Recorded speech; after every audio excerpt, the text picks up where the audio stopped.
পর্ব ৩ মৃত্যু এবং পুনর্জন্ম। অবশেষে শিউলি দেবী ঠিক করলেন বিড়ালটাকে বিদায় দেবেন। এক সকালে তিনি বিড়ালটাকে নিয়ে বনের ভিতর গেলেন।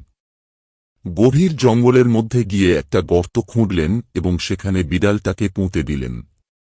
বিড়ালটা কোনো প্রতিরোধ করল না, কোনো আওয়াজ করল না, শুধু তাকিয়েই রইল।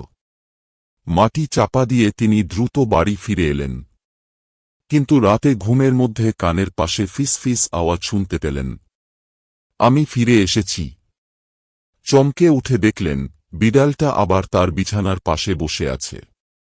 সেই একই একদৃষ্টির চাহনি, সেই একই নিঃশব্দ উপস্থিতি। কিন্তু এবার বিড়ালটার গায়ে মাটির দাগ লেগেছিল। শিউলি দেবীর শরীর ঘামতে লাগল। তিনি ধীরে ধীরে বিড়ালটার দিকে এগিয়ে গেলেন। বিড়ালটা এবার মুখ খুলল, কিন্তু কোনো স্বর বের হল না, শুধু গলার ভিতর থেকে মানুষের মতো শ্বাস প্রশ্বাসের শব্দ শোনা গেল।